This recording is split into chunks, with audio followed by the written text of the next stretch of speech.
कि बेटा ये एक पर एक पट्टी इसमें छोड़ी गई है और एक यूँ रखा हुआ है पेपर और दूसरा यूँ रखा हुआ है। तो ये एक पर एक छोड़ी गई है, एक दबाई गई है, एक ऊपर रखी गई है, एक पट्टी जो ऐसी पट्टियाँ हैं उनमें से एक के ऊपर से निकाली गई है और एक के नीचे से इधर वाली पट्टियाँ निकाली गई है और इस प्रकार ये कपड़ा ये कागज़ जो है वो बुना गया है। और इसी प्रकार कपड़ा भी बुना जाता है स्टूडेंट्स। ये देखिए इस तरह से ये एक हथकरघा है, ये एक हथकरघा है और इस पर ये जो है धागे सेट कर लिए जाते हैं और इन धागों में से बाकी जो धागे और धागा लिया जाता है और उस धागे को ऐसे ओरिजेंटली निकाला जाता है। इसमें जो है एक धागा ऊपर रखा जाता है, फिर दूसरे को दबा दिया जाता है, यानी उसके ऊपर से निकाला जाता है। एक धागे के ऊपर से और एक धागे के नीचे से निकाला जाता है। इस प्रकार धागे से कपड़ा बुना जाता है। ये हथकरघा है बेटा। और इसी प्रकार के करघे जो है वो मशीन से भी चलाए जाते हैं। बड़ी बड़ी फैक्ट्रियों में मशीनों से चलाए जाने वाले करघों से ही कपड़ा बुना जाता है। इसके अलावा ये है विशेष प्रकार की बुनाई। ये हम पढ़ते हैं बंधाई। इसे एक विशेष प्रकार की बुनाई होती है। क्या आपने कभी यह देखा है कि स्वेटर किस प्रकार बुने जाते हैं? बंधाई में किसी एकल धागे का प्रयोग वस्त्र के एक टुकड़े को बनाने के लिए किया जाता है। क्या आपने कभी अपनी किसी फटी हुई जुराब के किसी धागे को खींचकर देखा है? जब हम ऐसा करते हैं तो क्या होता है? एकल धागा लगातार खिंचता चला जाता है और वस्त्र उधड़ता चला जाता है। वस्त्र तथा अन्य बहुत सी पहनने की वस्तुएं बंधाई द्वारा बने वस्त्रों से बनाई जाती हैं। बंधाई हाथों से या मशीनों से की जाती है। बुनाई तथा बंधाई का प्रयोग हम विभिन्न प्रकार के वस्त्रों के निर्माण में करते हैं। इन वस्त्रों का प्रयोग पहनने के विभिन्न वस्तुओं को बनाने में होता है। देखिए बेटा, ये देखिए इसमें भी एक ही धागा है।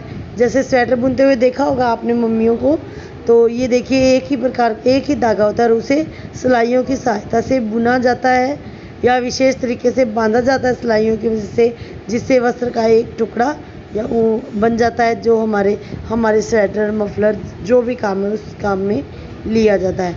इस तरह क्रोशिया जो चलाया जाता है वो भी एक विशेष प्रकार की बंधाई होती है जिससे कि कपड़ा बुना जाता है।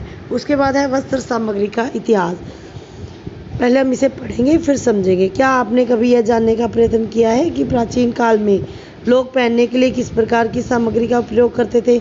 प्राप्त अवशेषों से ऐसा प्रतीत होता है कि प्रारंभ में लोग वृक्षों की बड़ी बड़ी पत्तियों अथवा जंतुओं की चर्म छाल तथा स्मूर से अपने शरीर को ढकते थे।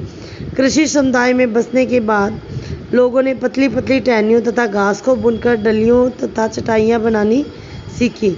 इसके कुछ समय बाद लोगों ने लताओं जंतुओं की ऊन तथा बालों को आपस में ऐंठन देकर लंबी लड़ियाँ बनाई तथा इनको बुनकर वस्त्र तैयार किए। प्राचीन काल में अधिकांश भारतवासी रुई से बने वस्त्र पहनते थे जो गंगा नदी के निकटवर्ती क्षेत्रों में उगाई जाती थी। प्राकृतिक तंतु फ्लैक्स नाम पादप से प्राप्त किया जाता था। आद्य मिस्र में वस्त्र बनाने के लिए नील नदी के निकटवर्ती क्षेत्रों में रुई तथा फ्लैक्स की कृषि की जाती थी। प्राचीन समय में लोगों को सिलाई करना नहीं आता था, इसलिए लोग अपने शरीर के विभिन्न भागों को वस्त्रों से आच्छादित कर लेते थे, यानी वस्त्रों से ढक लेते थे। अपने शरीर पर वस्त्र लपेट लेते थे।